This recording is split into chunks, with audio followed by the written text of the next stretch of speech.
It's my feel-good breakfast show.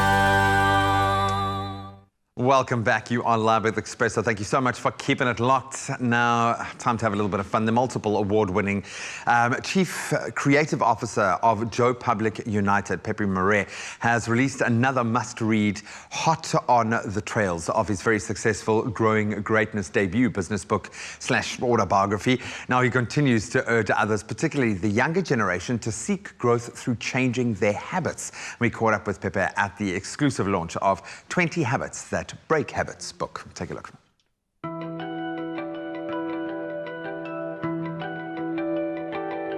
The multiple award-winning Chief Creative Officer of Joe Public United, Pepe Marais, has just released another hot must-read. It's hot on the trails of his successful debut, Growing Greatness. In this book, he encourages others, particularly the younger generation, to seek growth through their changed behavior. Tonight, we're at the exclusive launch of Pepe's 20 Habits That Break Habits.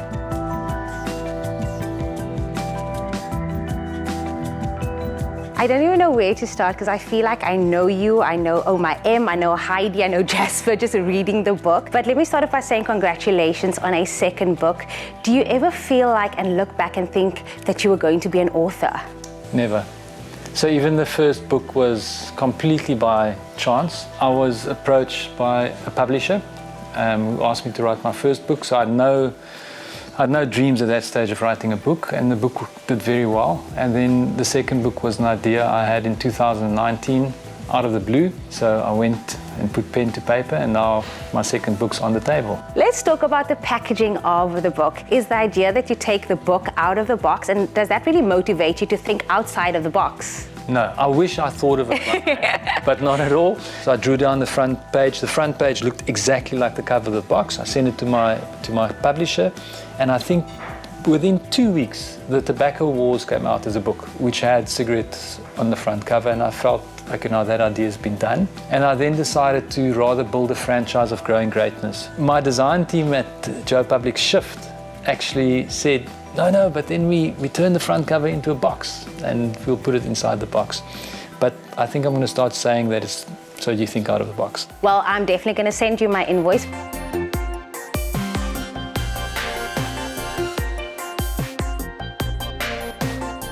You definitely share a lot about your life and your story in the book, but you also speak about 20 smokers.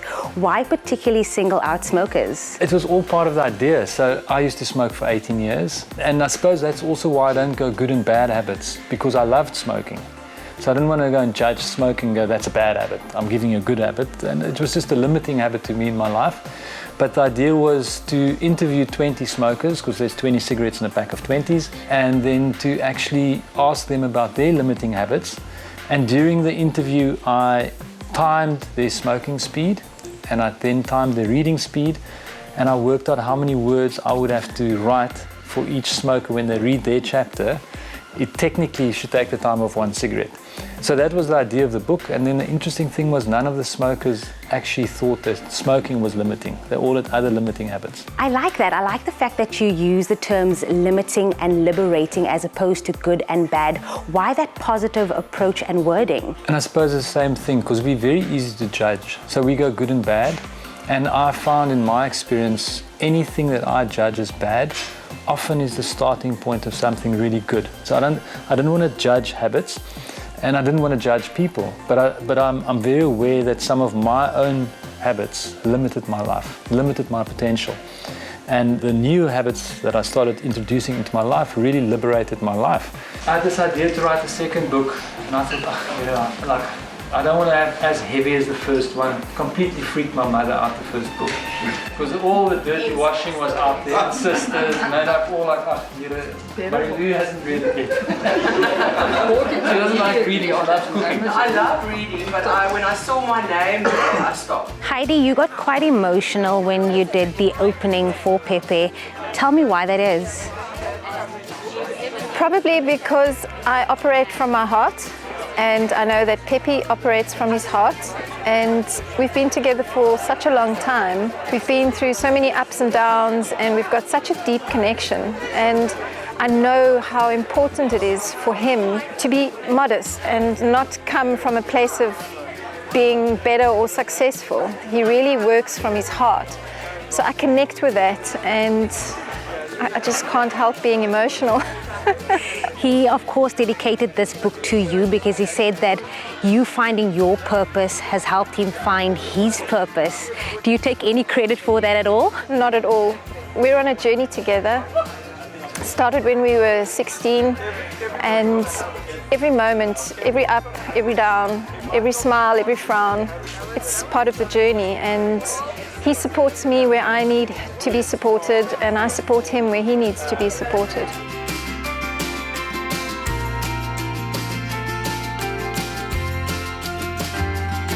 Pepe, maybe in closing, if there's one thing you want readers to take away from the book, what would that be? I wrote it much more lighthearted than the first one, and just try and find that little gem that might just shift your life, because habits they're profound. Your success in life depends on them, but by no means try and apply all 20 of them. Find one that you think is relevant, that resonates, even if it is to start using I language rather than you language, which is quite an interesting one.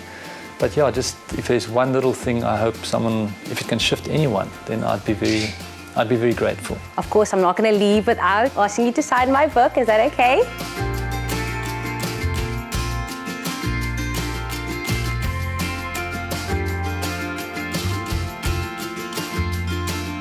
If you're looking to do better and think better, then this one is for you.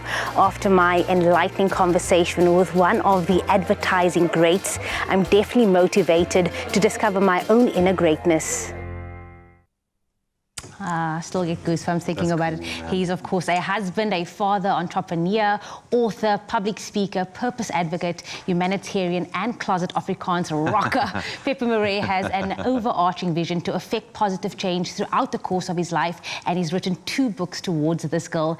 And he now joins us this morning via video call to share his advice on going into the new year with positive habits in mind.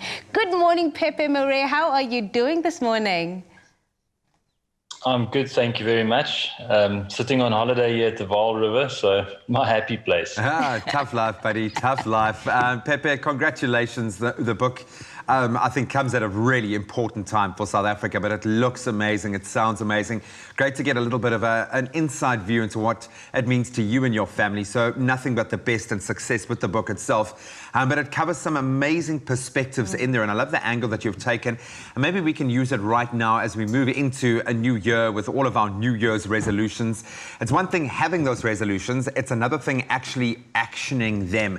How do we take this big step? How do we action what we want to achieve?